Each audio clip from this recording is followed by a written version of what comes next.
Ceará acaba de protagonizar mais um papelão na Série B, é derrotado pelo CRB em Alagoas e vai confirmando algo que eu já falei há alguns meses. A campanha de 2023 é muito parecida com a de 2012, quando o time também vinha de um rebaixamento da Série A para a segunda divisão nacional. Antes da gente continuar com o papo, gostaria que você deixasse o like para esse vídeo fortalecer, para mais pessoas chegarem a ele e a gente aumentar a discussão. E que você, se não estiver inscrito, que você se inscreva no canal, ative o sino para receber as notificações e a gente bater muito papo sobre futebol por aqui. O assunto de hoje são dois, né? A derrota bizarra do Ceará diante do CRB em Alagoas e como a campanha de 2023, aliás, o ano de 2023, lembra muito o do Ceará de 2012. Parece que em 9 anos o clube não aprendeu muita coisa. O jogo de hoje é uma das páginas mais lamentáveis do Ceará no ano. Um combo de desatenção, desinteresse, erros, escolhas erradas, que resultado numa vitória de 2-0 do CRB e saiu barato. Os gols, um mais bizarro do que o outro em erros de saída de bola e erros de posse de bola do Ceará, de um sistema defensivo confuso em que o Wagner Mancini, na tentativa e erro, segue errando muito mais do que acertando. Quando a opção principal, por exemplo, para a zaga segue sendo o Thiago Panhossá, que eu quero crer que não está nos planos do Ceará para 2024, com todo respeito ao profissional, mas a temporada é muito ruim. Quando ele opta em seguir mantendo o David Ricardo de lateral esquerdo em vez de potencializar o melhor zagueiro do elenco dele, quando jogadores como o Léo Santos seguem tendo oportunidades, você fica se perguntando, será que não tem ninguém na base para ser potencializado nessa série de amistosos que o Ceará vai ter até o final do ano?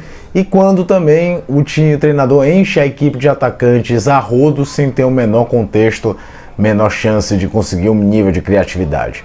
No último vídeo que eu falei aqui que o Ceará já tinha que pensar em 2024, eu falava que o Mancini já não contava com alguns nomes. Mas é tanto erro, tanta mexida aleatória que você fica se perguntando que se de fato esses caras são carta fora do baralho ou se o treinador realmente não tem a menor ideia do que vai fazer, ou até mesmo, se continuar nesse ritmo, será que o Mancini fica para 2024? Aí é que eu venho com um paralelo com o ano de 2012. 2012 o Ceará vinha de um rebaixamento. Rebaixamento é sempre muito doloroso, é sempre muito complicado, as receitas diminuem, mas você entra, obviamente, na competição como um dos candidatos a acesso. Afinal de contas, você tinha um planejamento ali que deu certo em algum momento para você estar na primeira divisão. Em 2012, o Ceará ganhou um título no primeiro semestre, a Copa do Nordeste ainda não tinha voltado, ganhou o Campeonato Estadual, foi duríssimo, foram 2 empates contra o Fortaleza, e vai para a disputa da Série B pensando em acesso. Em nenhum momento aquele time brigou por acesso.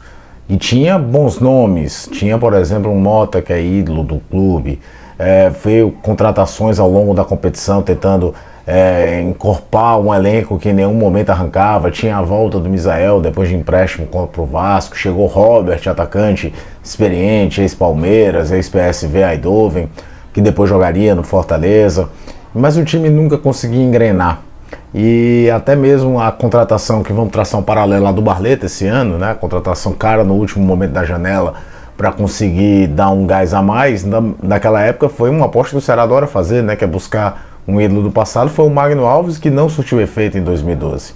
Foi uma temporada bizarra como essa. Naquele ano também o Ceará teve 4 treinadores, foi Dimas, Lula Pereira, PC Guzmão, e quando o time já se viu sem chances de acesso, o Anderson Silva, o Anderson Batatais, como queiram, foi quem comandou a equipe. A exemplo do que aconteceu daquela vez, além de não brigar de forma nenhuma pelo acesso, o time no meio basicamente ali um pouquinho depois da metade do segundo turno, já não tinha maiores possibilidades de rebaixamento e largou mão da competição. O Ceará fechou aquele campeonato com 8 jogos sem vencer, com 7 derrotas e um empate. Já está na segunda derrota e já tem um empate nessa lista, e ainda faltam mais 7 jogos. É preciso que o clube entenda um pouquinho da responsabilidade que é disputar uma competição oficial para o Ceará, para não repetir exatamente aquele vexame. Não consigo imaginar como alguns atletas que visivelmente parecem que não querem mais estar jogando ali, vão render nas próximas partidas. E é bom lembrar, o Ceará já passou pela parte que ele melhor pontuou no primeiro turno, vai enfrentar adversários que ele teve mais dificuldade no turno anterior. Então o cenário é horrível de um ano jogado fora, o termo é esse. O aprendizado que poderia ter tido há 10 anos atrás não existiu. Os erros foram gigantes e a imagem do final da temporada é a pior possível.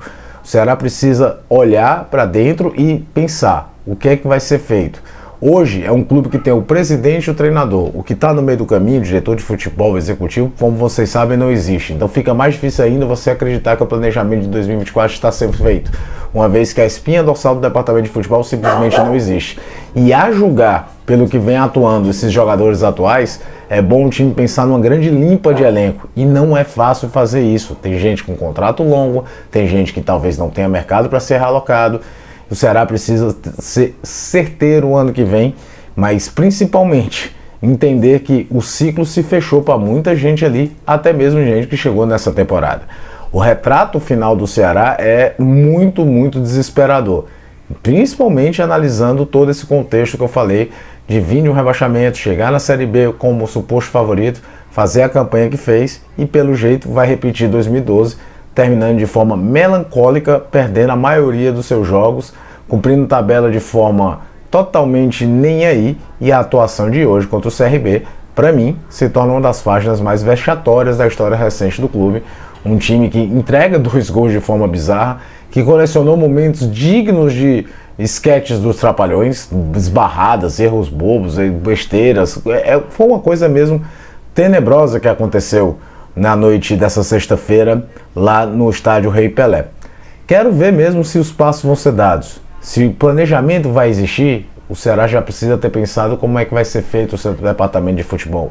Porque até agora, sem um departamento de futebol de verdade, tendo o presidente, o treinador e um treinador que o Mancini não tem culpa nenhuma do vexame do Ceará no ano, mas o tentativa e erro dele deixou um time que até ele conseguiu encontrar uma formação em 2 jogos e depois tudo degringolou, vai complicar mais ainda. E aí eu pergunto, vai ter clima para continuar depois? De fato o planejamento vai ser feito com o Mancini? Porque o que aconteceu hoje não é só jogador, as escolhas do Mancini também foram muito ruins mesmo. Eu sei que ele está tentando de alguma forma, mas você não descaracteriza tanto um time. E as escolhas individuais para as funções, como eu falei no começo do vídeo, a insistência em alguns atletas que não entregaram em nenhum momento da temporada, em detrimento a outros que pelo menos são promissores, é complicado de defender. Tem mais, como eu já me repeti algumas vezes, tem mais 7 jogos para fazer. Será que não tem ninguém na base para tentar potencializar? Essa é a hora de mostrar que existiria alguma espécie de planejamento nesse aspecto. O Ceará vai aproveitar alguém, analisar friamente se vale a pena continuar colocando jogadores que visivelmente não vão continuar ano que vem, não vão ter condições de continuar, ou então aceitar passivamente de que o papel vai ser igual mesmo ao de 2012, aquela reta final longa e ridícula, perdendo quase todos os jogos. Deixo o espaço aberto para os comentários, o que é que vocês acham, quem vocês acham que o Ceará precisa de uma revolução geral no seu elenco? Vocês acreditam que de fato o planejamento de 24 está sendo feito? O que é que vocês estão pensando nesse momento atual do Ceará? Mandar um abraço a todo mundo que está inscrito no canal. A gente passou recentemente da marca de 6 mil inscritos aqui, então rumo aos 7. Se você não deixou o like, chegou até aqui, deixa o like. Se você quiser entrar em contato com o canal, é só olhar na descrição que você descobre como. Forte abraço e a gente está falando sobre futebol o tempo todo por aqui.